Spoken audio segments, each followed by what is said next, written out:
Question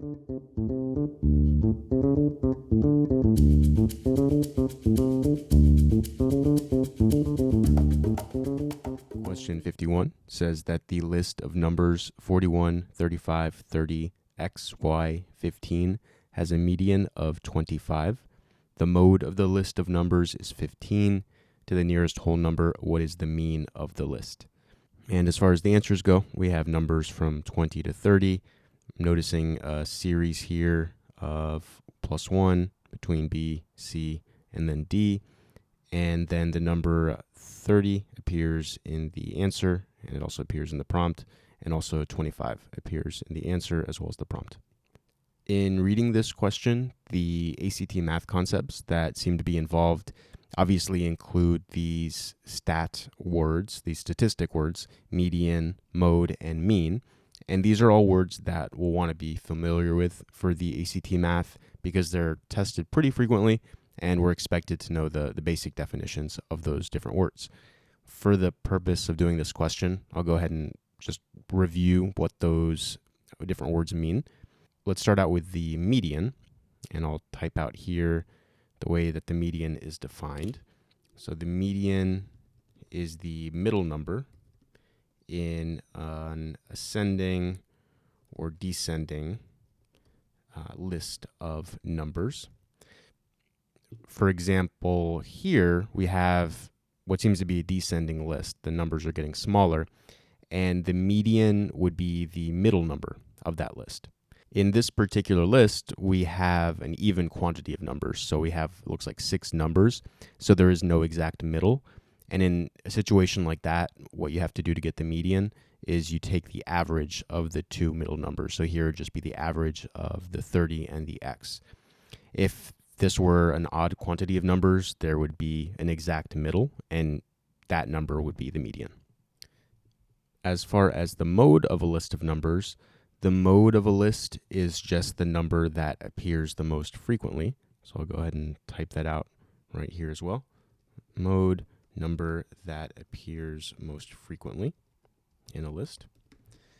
And then finally, the mean of a list. This is the sort of form of an average that most people are familiar with. It's just when you add up all the numbers and you divide by the quantity of numbers to get the mean. So I'll write that out here.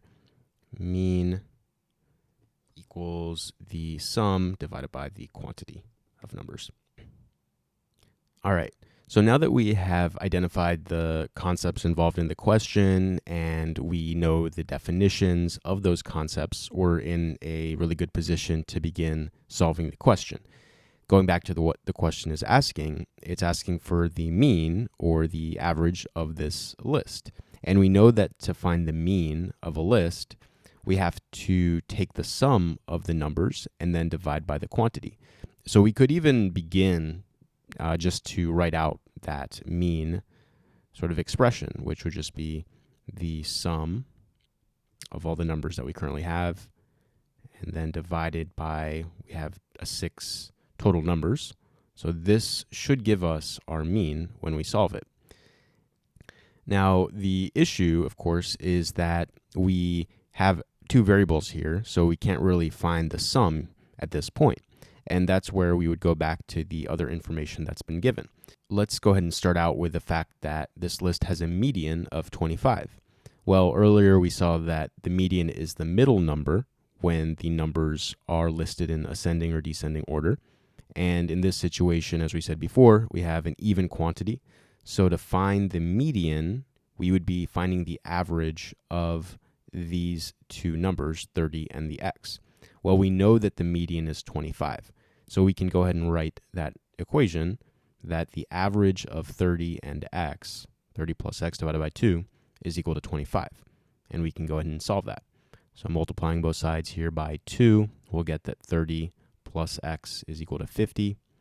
And then subtracting 30 from both sides here, we get that x is equal to 20. So now we have that number. And then the final step, of course, is to get y, which we could then use this second piece of information, that the mode is 15. Well, we know that the mode is just the number that appears the most frequently. And currently in this list, we have 1 of each number so far. for the mode to be 15, it's going to have to appear more than once, which means that y is going to have to be 15. So now we have two 15s, and now 15 becomes the mode. And we can see at this point that we have basically everything we need to finish off our little equation over here. So I'm going to bring up the calculator and just plug everything into this equation. So we have 41 plus the 35 plus the 30 plus we said that x is 20, and we found that y is 15, and then another 15. We're going to find the sum, so that's 156, and then we're dividing that by 6, and that gives us 26. So the mean, it turns out, is 26, and the correct answer here is going to be C. As far as the wrong answers go, there's a few different ways we could get these wrong answers. For answer choice A, 20, that could reflect the mistake of just finding the value of x and then kind of stopping at that point and just going with that. For 25, one way you could get 25 is if instead of making x 20 and y 15, you decide to make both of them 15 for some reason. So if you do 41 plus 35 plus 30 plus 15 plus 15 plus the other last 15, and then divide that by 6, then we get 25.16, which rounded down to the nearest whole number would be 25.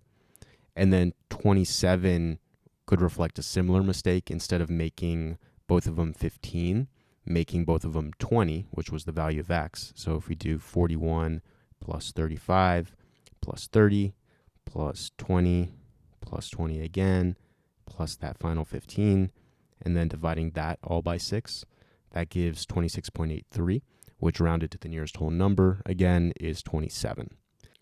And finally, for 30, that could reflect the mistake if somebody just takes the average of the numbers that have been given, but doesn't include the x and the y. So if they just do the 41 plus the 35 plus the 30 plus the 15, and then they divide that by 4, just sort of ignoring the x and y, they get 30.25. As far as what we ultimately needed to know for this question, as we saw, it really just boiled down to knowing the definitions of these different words here and applying them together. And one of the big things to take away from this particular question is just noticing the process of how we approached it. When starting with any question on the ACT Math, it's always helpful to try to identify the concepts that are involved and just ask ourselves, what does the ACT expect me to know about these particular concepts? And here we just saw all these numbers, the median, the mean, and the mode. We know that the ACT expects us to have the basic definitions of those things in mind. And we saw that the solution to the question pretty much immediately flowed from those basic definitions. And you can apply this exact same sort of thought process no matter what the question is. So with all that said, let's go ahead and go on to the next question, number 52.